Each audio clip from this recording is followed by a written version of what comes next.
propósito. O capítulo 6 começa dizendo que o processo vai durar 7 anos. 7 anos aqui na Bíblia refere-se a uma data de validade. Isso é só para nos ensinar que todo processo tem data de validade. Deus estabelece o tempo em que o processo vai começar, mas Ele mesmo já determina o tempo em que o processo vai acabar, porque nada foge do controle da mão de Deus.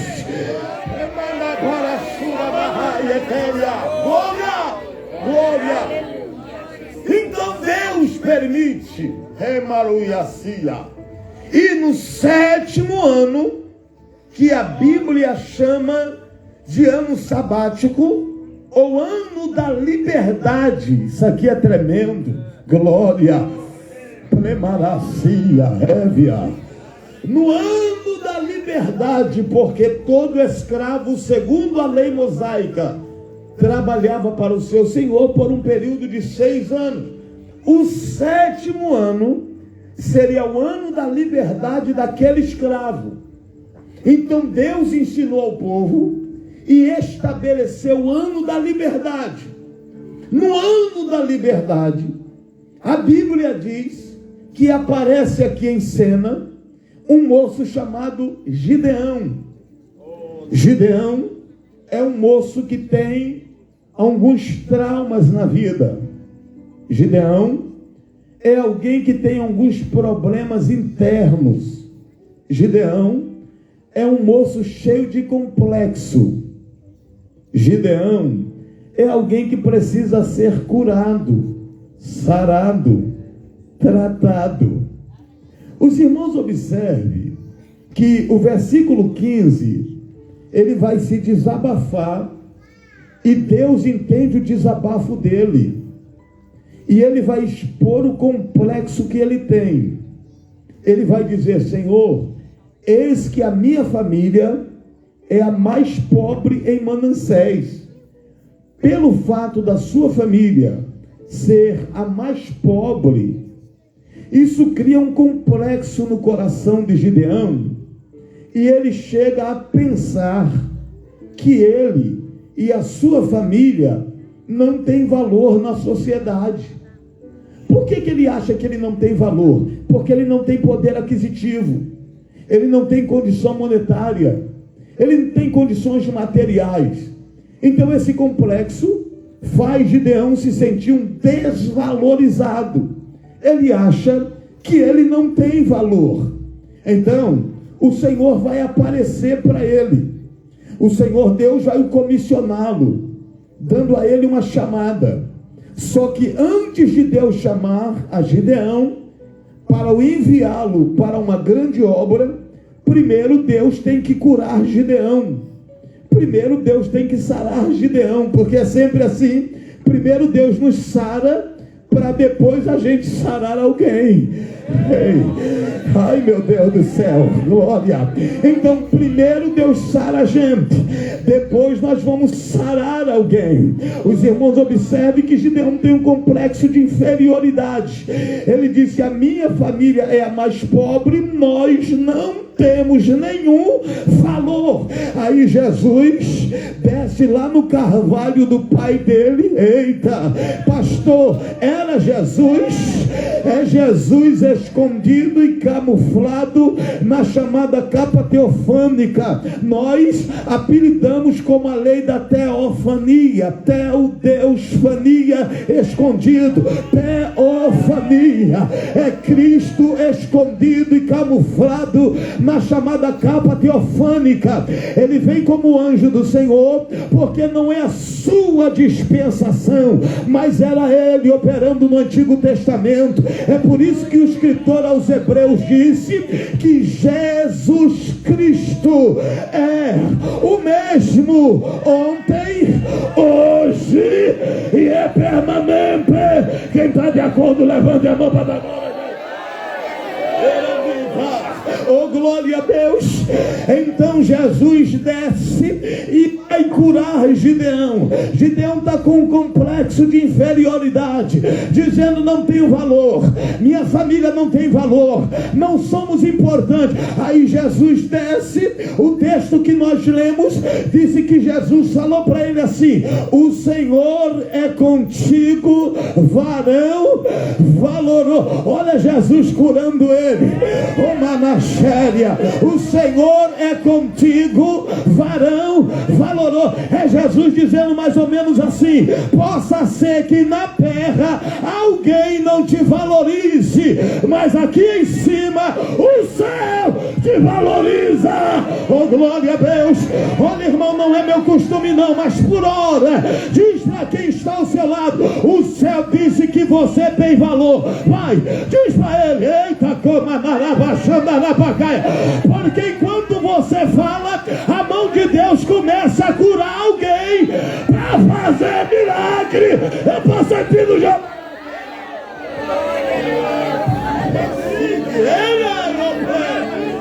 Mão de provacia, peguemogonde prevando e assemificando leve. Eita! Abarachéria. Glória a Deus, glória a Deus. É Deus curando Gideão. Oh, glória. Gideão viveu muita coisa, passou por muita coisa e ouviu muita coisa, mas a partir do momento em que Deus o cura, é Deus dizendo mais ou menos assim: Gideão, eu sei dos teus traumas, eu sei dos teus complexos, eu sei das marcas que você traz desde criança, porque tem coisa que deixa marca na gente, tem coisa que deixa cicatrizes na gente, e toda vez que a gente olha para aquela marca ou para aquela cicatriz, a gente se lembra do mal que fizeram com a gente, da maldade, dos prejuízos. Mas era Deus dizendo: Gideão, eu estou te sarando hoje.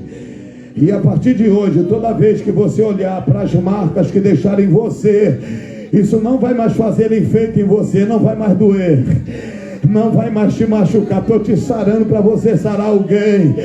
Oh, glória a Deus. Jesus desce no meio dessa via pública para dizer para alguém: eu estou te sarando hoje, viu? E toda vez que você se lembrar do mal que alguém fez para você, isso não vai doer, porque eu estou te sarando e você vai sarar muita gente ainda. Eita, que é isso? Eu estou arrupiado. A presença de Deus está aqui. É noite da gente adorar. Jesus está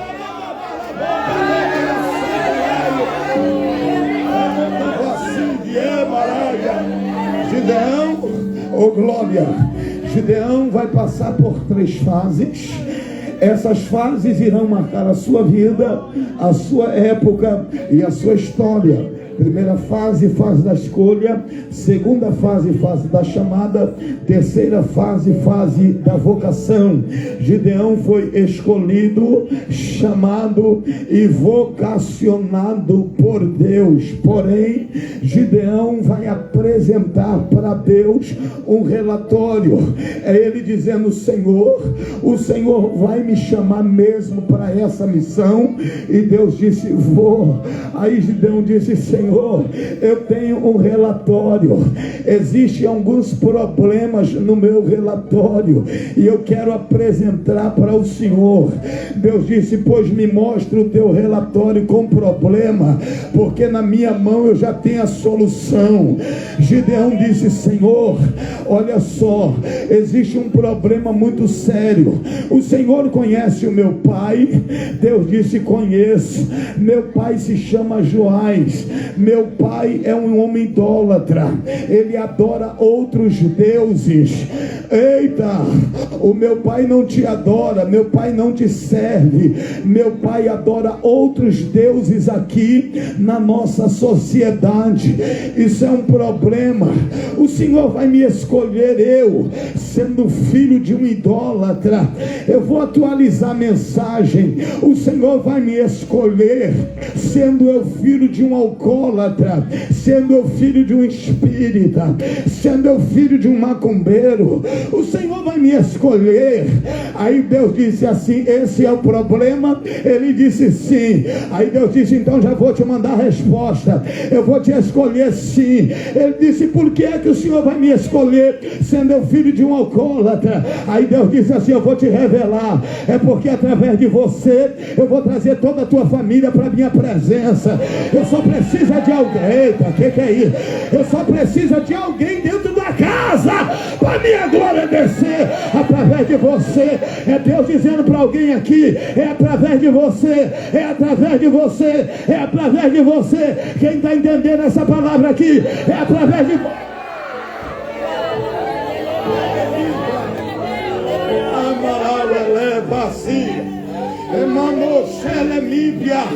Gideão disse: Senhor, tem um segundo problema. Se o Senhor sabe, eu sou o menor da casa do meu pai.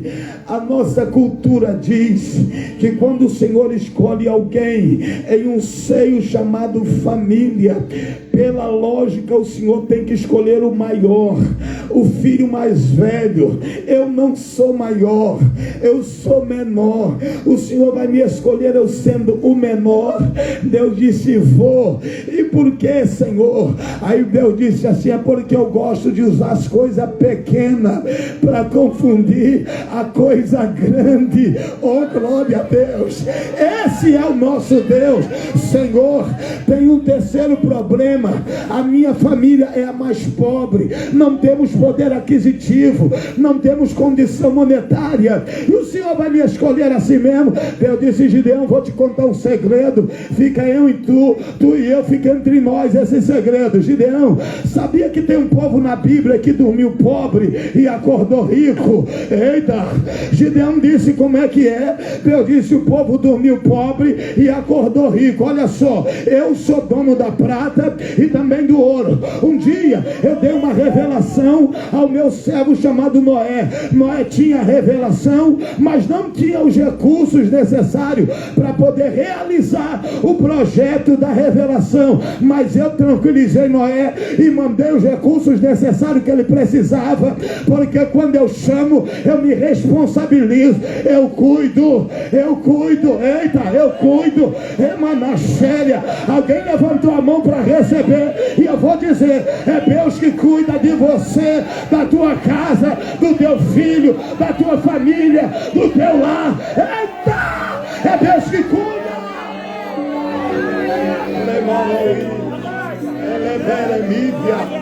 Glória. Gideão entende. Eita, Deus está trabalhando. Tira o medo do coração de Gideão, cura Gideão.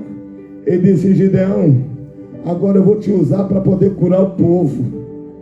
Há um complexo no coração da multidão. Eia, o povo perdeu muita coisa, estão feridos, e eu vou te usar agora para curar esse povo.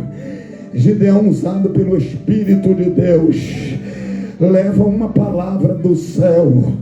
Aquela palavra mudou o coração do povo. O povo recebe uma injeção de ânimo, o povo se motivou. A Bíblia diz que Gideão convocou todo mundo e disse: senhores, hoje é o dia chamado de dia da restauração, dia de reconquista, e nós vamos atrás daquilo que é nosso. Deus estará conosco na guerra. Vamos tomar posse daquilo que é nosso novamente. Queimando prevacia. Glória. O povo se levantou, mas Deus olhou lá de cima e disse: Gideão, deixa eu lhe falar uma coisa, tem muita gente com você. Glória. Se eu der vitória para vocês, com esse excesso de contingente, o povo vai se vangloriar e vai dizer que venceu a guerra por causa do número de pessoas. E tem muita gente aí que não está com o mesmo propósito. Então você vai apregoar e dizer: quem for covarde e medroso, volte. Apregou a Gideão. Gideão apregoou, e naquele dia voltou 22 mil. Voltou muita gente. Era Deus dizendo: eles não estavam no mesmo propósito, eles não estavam com a mesma visão. E eu vou lhe dizer, Gideão, para andar comigo e fazer história na terra, tem que ter coragem. Para andar comigo, tem que ter coragem. Deus está falando com a igreja agora. Para andar com o Senhor, temos que ter coragem. Ô irmão, está na direção de Deus. Eu vou dizer, eu vou dar lugar, viu, gente? Me ajuda, por favor. Diz para quem está ao seu lado: para andar com Deus, tem que ter coragem. Vai, diz para ele: tem que ter coragem. Meu Deus do céu, olha que coisa linda. A igreja na via pública propagando. Eita! Oh glória, oh glória a Deus. Gideão disse: Senhor, tá bom agora. Deus disse: Gideão, e se eu disser que ainda tem muita gente? Gideão disse: mas voltou 22 mil. Deus disse: mas ainda tem muita gente. Faça o seguinte: manda o povo descer no ribeiro, faz eles beber água. Aquele que beber água como um cão bebe, vigiando, olhado para um lado para o outro, esse aí você vai separar e colocar à sua direita. Aqueles que beber água não vigiando, se o inimigo vier por detrás, consegue atacá-lo de uma forma muito fácil. Esse você coloca à sua esquerda. Só pode ir com você quem vigia. Eita! Ai! Eita! Gideão disse: sim, Senhor, glória a Deus. E aí Gideão foi fazendo a separação. Naquele dia só restou 300 homens com Gideão. Gideão contou e disse: Deus, só tem 300. Deus disse: é o suficiente. Ei, mas é pouca gente. Deus disse: quem foi que te disse que eu conto com muitos? Eu selecionei esse povo aqui. É com esses que você vai. Eita! Oh glória a Deus! Os selecionados estão aqui. Vá com eles. Plemanova Selemívia. Gideão, muito crente naquele dia, com o coração cheio de Deus, chamou os 300 assim, meu pastor, e disse assim: senhores, Deus estará conosco nessa guerra. Então, como eu tenho a plena certeza e a convicção de que o Senhor nos dará a vitória, nós vamos fazer um negócio aqui. Nessa guerra, nessa peleja, ninguém vai usar espada, ninguém vai usar escudo, ninguém vai usar lança. Vejam bem e ouçam com atenção. Nessa peleja, nós vamos usar buzina, cântaro vazio e tocha acesa dentro do cântaro. Alguém disse para Gideão: capitão, o senhor está dizendo que a gente vai para uma guerra com uma minoria, a gente vai lutar contra uma multidão incontável, a gente só tem 300 homens e nós vamos desarmado para a guerra. Gideão disse: é desarmado. Eita, oh glória, a gente não vai poder usar espada, escudo e nem lança. Gideão disse: é isso mesmo, ao invés de espada, escudo e lança, nós vamos usar buzina, cântaro vazio e, ai meu Deus, trombeta. Alguém disse: Senhor, glória a Deus, parece loucura. Gideão disse: fica tranquilo, Deus está com a gente na guerra. Eu fiquei tentando entender, será que nós, se fizéssemos parte do exército de Gideão, se o capitão Gideão falasse para a gente: ninguém vai usar espada, ninguém vai usar escudo, ninguém vai usar lança, a gente vai com buzina, cântaro vazio e tocha acesa. Eu fiquei pensando, será que nós iríamos para a guerra naquele dia? Eu Eu descobri lendo a Bíblia que Gideão conhecia Deus e era muito crente. Eita, tevanoprevacia. Talvez a gente não iria, mas Gideão estava crente. Eu disse: Deus, por que é que Gideão, ao invés de usar espada, escudo e lança, ele usou buzina, cântaro vazio e tocha acesa? Eu descobri lendo a Bíblia, irmãos, que a buzina é o mesmo que uma trombeta. E Deus falou para Moisés em Números no capítulo 10, dizendo: Moisés, dize ao povo para que eles me façam 2 trombetas de prata. Essas trombetas será para a convocação de toda a congregação na porta da tenda. Era mais ou menos assim: quando se der o primeiro sonido, todo Israel vai se ajuntar, se agrupar na porta da tenda da congregação. Quando se der o segundo sonido, que era chamado de segundo toque, todo Israel partirá em marcha progressiva para a guerra. Aonde estava o mistério? Estava no primeiro toque, porque quando o Senhor nosso Deus ouvia dos altos céus a trombeta tocar, Deus descia e se colocava na frente do povo e ia como um general que nunca perdeu uma batalha. Eita, uma naravá. Então era Gideão dizendo: senhores, vamos chamar Deus para a guerra. Capitão, e como é que a gente chama? Ele disse: vamos tocar a trombeta e fazer barulho na cidade. Oi, porque quando Jeová ouvir o barulho aqui na terra, ele vai descer e grande vai ser o agir de Deus no nosso favor. Quem trouxe a trombeta para tocar, levanta a mão para adorar. É noite.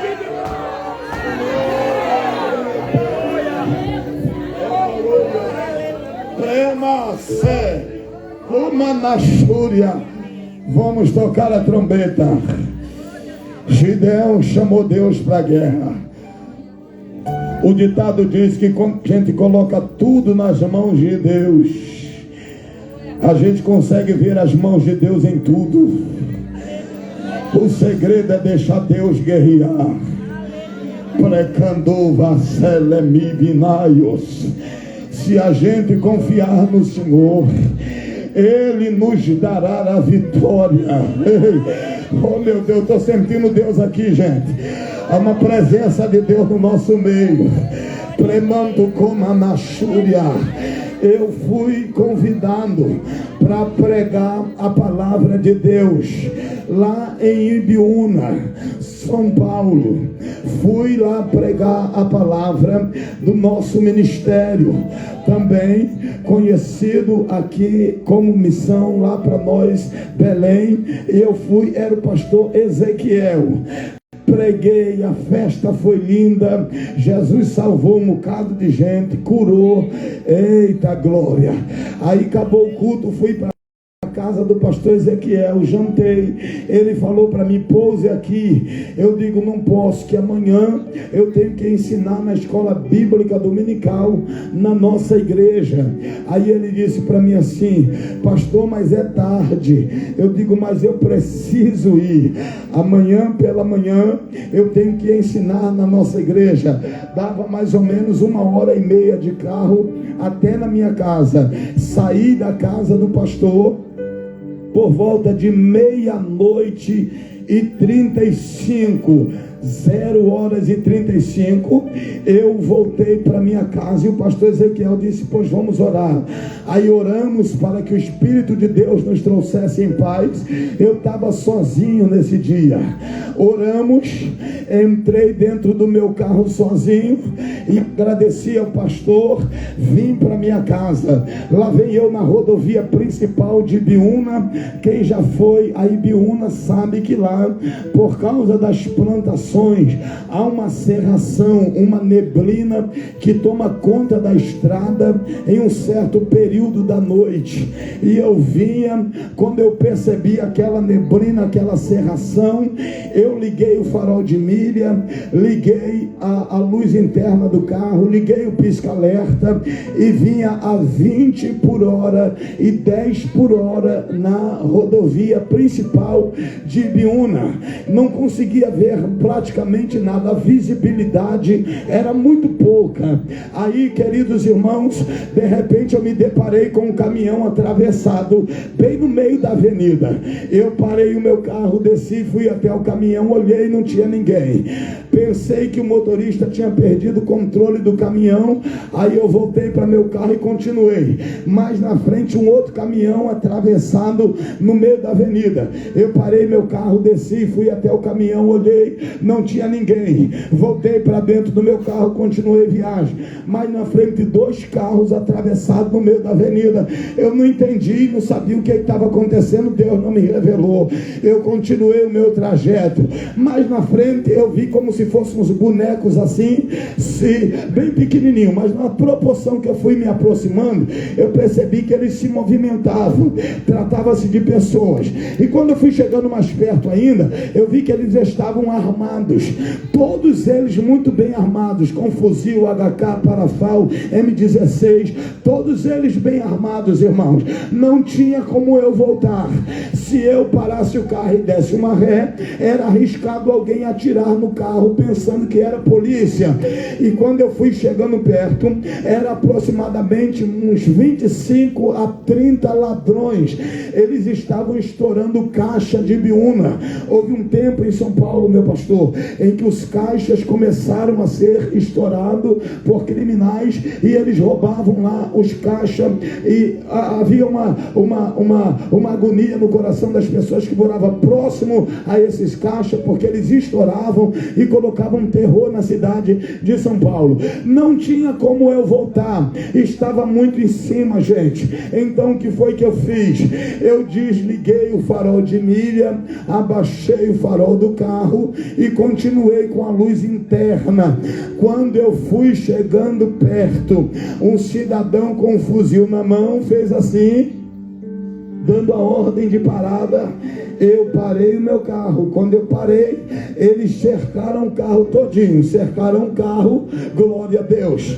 Aí eu baixei o vidro do carro, o cidadão chegou perto aqui do meu lado esquerdo e os outros cercou o carro tudinho. Ele olhou para dentro do carro e ele olhou para o carro assim todinho, chegou perto de mim e disse assim: os senhores estão indo para onde? Eu disse: amigo, Zona Sul de São Paulo. Ele falou para mim: os senhores são daqui? Eu digo: não, senhor, somos de São Paulo, vim pregar aqui, preguei, acabei de sair da casa do pastor, estou voltando para minha casa agora. Ele falou para mim assim: olha, deixa eu dizer para os senhores, não dá dos senhores passar aqui, porque nós fechamos a rodovia, estamos fazendo um trabalho aqui. Então, os senhores vão fazer o seguinte: os senhores vão descer aqui na esquerda, irão até o final. No final, os senhores vão pegar a direita, vão até o final.